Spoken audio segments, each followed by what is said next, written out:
Olá, eu sou a acadêmica Fabiana Barata, da Universidade do Estado do Amapá, do curso de Licenciatura em Química, da turma 18.1. O presente trabalho é da disciplina de Bioquímica Experimental 1, ministrada pelo professor Dr. Gabriel Silva. Eu sou a acadêmica Fabiana Barata e, como eu já mencionei, o presente trabalho tem como assunto a propriedade das proteínas. Temos o nosso sumário, onde iremos abordar alguns tópicos, onde o que é a sua formação, o processo de desnaturação e a importância da proteína, e o experimento que eu realizei, a conclusão e a referência do trabalho.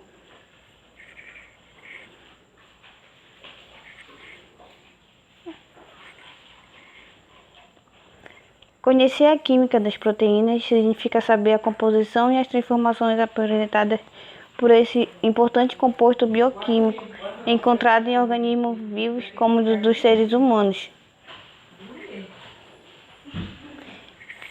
Em sua composição química, a proteína tem diversos elementos, como carbono, hidrogênio, oxigênio e enxofre, distribuídos em grupos como o do ácido carboxílico.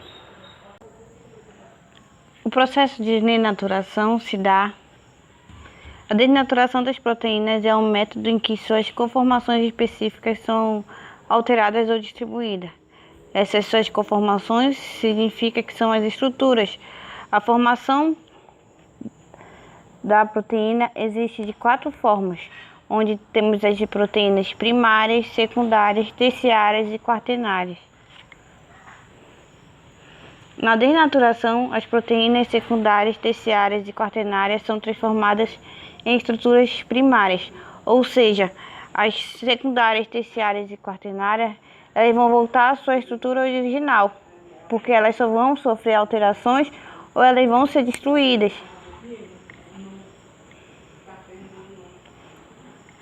A importância da proteína biológica, por exemplo, no transporte de substâncias como o oxigênio, as proteínas funcionam como transportadores de substâncias. Enzimática, as proteínas participam na formação de enzimas. Estrutural, as proteínas constituem os músculos. De defesa, as proteínas participam da formação de anticorpos. Hormonal, as proteínas formam os hormônios. O presente experimento, eu irei utilizar os seguintes materiais: um ovo, álcool em gel e um prato transparente para a gente poder observar melhor a reação.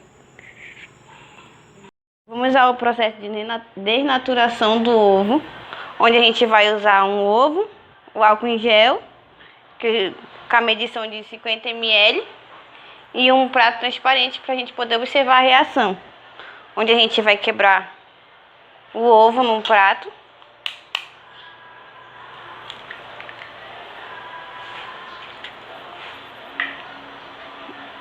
E a gente vai distribuir o álcool em gel uniformemente por cima do ovo.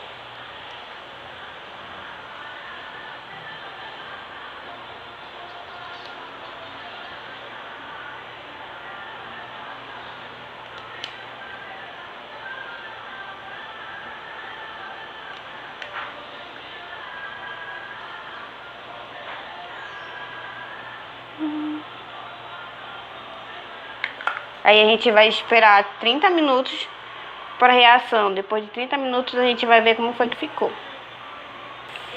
Depois de 30 minutos podemos observar que a clara do ovo está branca, como se ela tivesse frita. A clara do ovo está branca. Isso acontece porque o álcool está penetrando na proteína e está dissolvendo permanentemente a sua estrutura. E a proteína que está sendo feita essa desnaturação do ovo, no caso, é a albumina.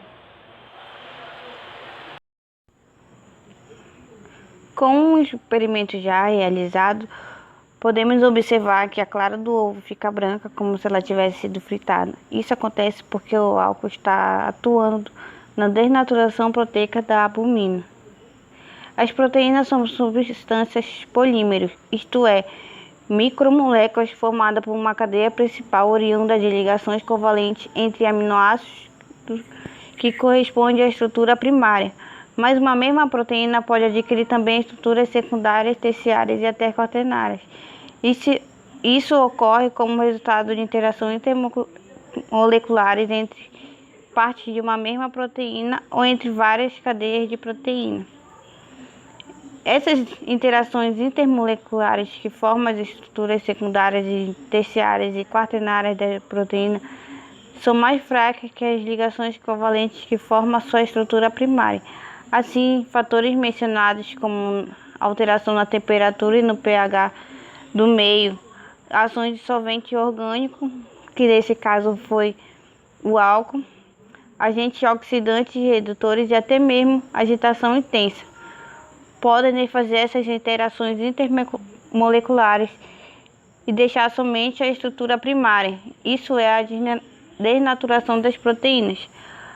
O processo realizado, ele atuou na composição da estrutura primária da clara do ovo, porque o álcool, quando ele entra em contato com a sua estrutura primária, ele vai destruir essa estrutura e vai alterar.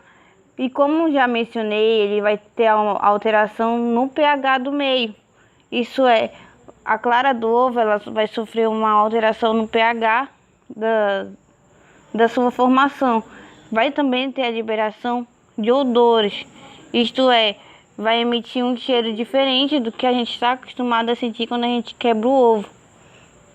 E essa é a referência do meu trabalho.